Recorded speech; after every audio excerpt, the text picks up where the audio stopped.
Hi guys, welcome back to my channel. ඉතින් හැමෝම හොඳින් ඇති කියලා මම හිතනවා. අද මම ඔයාලට ගෙනාවේ සීනි සම්බල් රෙසිපි එකක්. ඉතින් බලමුද කොහොමද හදන්නේ කියලා.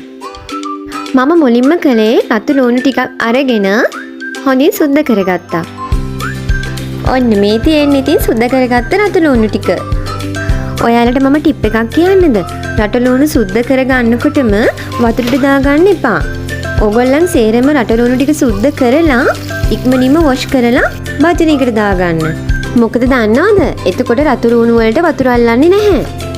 ඊට පස්සේ අපි රතු ලුණු ටික හීනියට කපා ගන්න ඕනේ. රතු ලුණු ගෙඩිය දෙකට කපපුවම ඔයාලට පේන්න තියෙනවනේ මැද තියෙන සිවිය. අන්න ඒකත් අපි කපලා අයින් කරගමු. ඔන්න ඉතින් මම ඔයාලට කියපු දෙවෙනි ටිප් එක ඒක.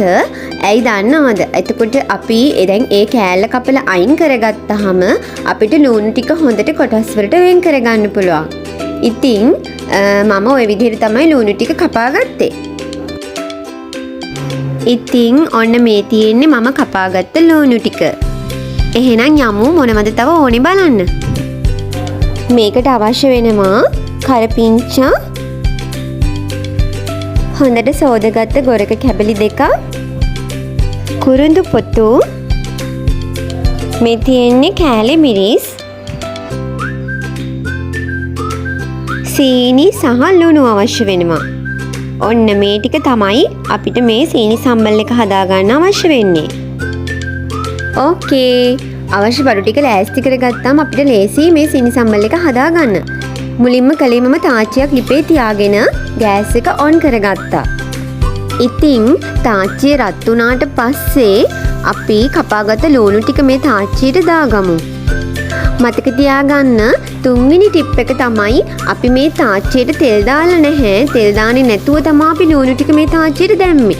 දාලා අපි මේ ලුණු වල තියෙන වතුර තමයි මේ අපි අයින් කරගන්නේ. ඉතින් ඔයාලා හොඳට එහාට මෙහාට හැඳි ගන්න ගමන් මේ ලුණු ටික මලව ගන්න ඕනේ. ඒක තමයි තුන්වෙනි ටිප් එක. ඔයාලට දැන් පේනවනේ ලුණු වල තියෙන වතුර ගතිය අයින් වෙලා තියෙන්නේ.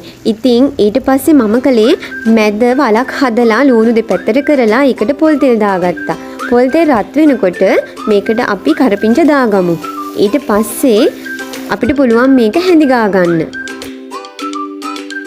කරපිංච දැම්මට පස්සේ අපි පොඩ්ඩක් මැලවෙන්න දෙන්න ඕනේ. ඉතින් ඔයාලට මේ පේන්නේ ඒක.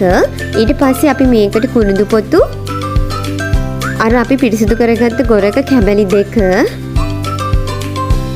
ඔයාලගේ රස පදමට ලුණු, අපි මේ දේවල් දාගෙන ආයෙමත් මික්ස් කරගන්න ඕනේ. මික්ස් කරගෙන අපිට පුළුවන් ටික වෙලාවක් තියලා මැලවිලා කියලා හොඳට දැන්නකොට මේකට අපි කෑලි මිරිස් ඇඩ් කරගන්න ඕනේ.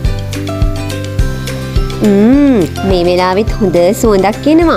කොහොමත් ඉතින් ලුණු තෙලේ බැදෙනකොට මාරම සුවඳයිනේ.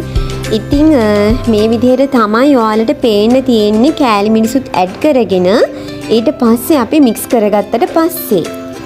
ඔන්න ඉතින් කෑලි මිරිස් දාගත්තට පස්සේ ලෝ හීට් එකේ තමයි අපි මේක මික්ස් කරන්න ඕනේ. මොකද අඩේ අල්ලන සුළුයි මේක දැන්. ඊට පස්සේ ඔයාලට ඔන්න ඔහොම තමයි ඉතින් දකින්න තියෙන්නේ. මේක විනාඩි කිහිපයක් යනකොට හොඳට මැලවිලා කියලා ඔයාලට පේනවා. එතකොට අපිට පුළුවන් මේකට සීනි ඇඩ් කරගන්න. ඔයාලට ගොරක වෙනුවට සියඹලා යුෂත් දාන්න පුළුවන්. මේ ඇඹුල් රසයයි සීනි රසයයි මික්ස් වුණාම එන රස තමයි මේ සීනි සම්බල් එකේ නියම රස. ඉතින් සීනි දාලා මික්ස් කරන අතරතුරම මම ගෑස් එක ඕෆ් කරගන්නවා. සීනි දැම්මට පස්සේ ඉක්මනින් අඩිය අල්ලනවා මතක තියාගන්න. ඉතින් මේ ඔයාලා දකින්නේ සීනි සම්බල් එකේ ෆයිනල් ලුක් එක. Thanks for watching. See you next video. Please subscribe and bye.